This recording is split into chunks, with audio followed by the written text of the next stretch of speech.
Salut à tous! Est-ce que vous vous êtes déjà demandé pourquoi le RB Leipzig et le RB Salzbourg ont été autorisés à jouer la Coupe d'Europe alors qu'ils ont le même propriétaire? Et oui, la question peut se poser cette année notamment parce que Salzbourg et Leipzig ont tous deux participé à la Ligue des Champions, mais elle s'est surtout posée il y a plus de 4 ans lorsque c'était la première fois que les deux clubs ont pu participer à des compétitions européennes, tout simplement parce que l'article 5 du règlement UEFA indique que deux clubs qui ont le même propriétaire ne peuvent pas participer à des compétitions européennes. Alors même si c'est des compétitions différentes d'ailleurs, on peut par exemple avoir Leipzig en Ligue des Champions et Salzbourg en Ligue Europa, normalement ça devrait être interdit. Et donc comment les clubs ont trouvé la parade? Tout simplement parce que Red Bull en fait est sorti de la propriété du club de Salzbourg pour simplement développer un contrat de sponsorship. Alors la frontière est assez mince, mais ça a suffi à convaincre l'UEFA que un club n'influençait pas l'autre et inversement. Et donc en 2017 ils ont été autorisés à participer aux compétitions européennes. Alors cette année il n'y a pas eu de problème, ils sont pas tombés dans le même groupe de Ligue des Champions, ils sont pas tombés ensemble non plus en huitième de finale puisque Leipzig s'est pas qualifié au contraire de Salzbourg. Par contre, ce qu'on oublie peut-être, c'est qu'en 2018-2019, en Europa League, ils sont tombés dans le même groupe et donc ils se sont affrontés 2 fois. Pour le coup, c'est Salzbourg qui s'est imposé 2 fois. 1-0 lors du 5e match, je crois, et 3-2 lors du premier match de la phase de poule.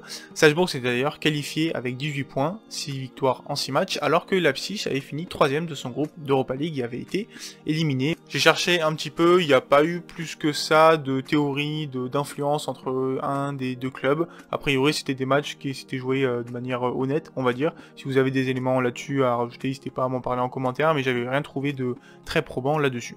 Mine de rien, c'est pas anodin comme décision de la part de l'UEFA, puisque globalement, ça veut dire que une grande entreprise ou un fonds d'investissement ou même un État type Émirats Arabes Unis, Qatar, pourrait potentiellement acheter plusieurs clubs européens et réussir à les faire concourir aux mêmes compétitions européennes. Et donc, il n'y a pas eu de souci entre Salzbourg et Leipzig pour le moment, mais on devine assez facilement les conflits d'intérêts qu'il pourrait y avoir ensuite, et c'est quelque chose qui, à mon avis, est pas forcément souhaitable. Il y a un autre sujet aussi qui est un petit peu parallèle à ça, c'est l'histoire des clubs satellites. On a par exemple Vitesse Arnhem qui aujourd'hui joue la Ligue Europa Conférence alors que Chelsea joue la Ligue des Champions. Également le Cercle Bruges qui est le club satellite de Monaco, et ils pourraient pourquoi pas se retrouver un jour en Coupe d'Europe ensemble.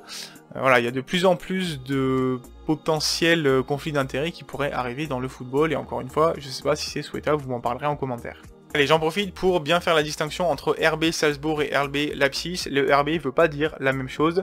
À Salzbourg, on parle bien du Red Bull Salzbourg, donc qui est un club qui a pris la suite en fait du SV Austria Salzbourg en 2005, racheté par le groupe Red Bull. Alors que pour Leipzig, on parle bien du Rasenball Leipzig. La traduction, je crois que c'est sport de balle Leipzig. Et donc en fait, c'est la suite d'un club amateur qui était basé à 13 km de Leipzig, le SSV Markranstadt. Et donc c'est un club qui a été repris par le groupe Red Bull en 2009. Il faut savoir que la raison qui fait qu'on ne pouvait pas l'appeler Red Bull Salzbourg, c'est que l'Allemagne interdit les naming de clubs. Vous allez me dire qu'il y a le Bayer Leverkusen, mais le club a été créé avant la mise en place de cette règle en Allemagne. Voilà, donc maintenant faites plus l'erreur, RB Leipzig c'est Rasenball Leipzig, et RB Salzbourg c'est Red Bull Salzbourg, vous le saurez pour la prochaine fois. Et du coup j'espère que cette vidéo vous aura plu encore une fois, format un peu court, c'est un nouveau format que j'essaye de creuser, qui me plaît bien. Si c'est le cas, n'hésitez pas à me le dire en commentaire, likez la vidéo comme d'habitude, la partager, vous abonner, et je vous propose une question, est-ce que vous êtes favorable à l'intégration aux compétitions européennes des deux clubs Red Bull? Répondez-moi en commentaire, et je vous dis à très bientôt pour parler foot. Ciao ciao tout le monde.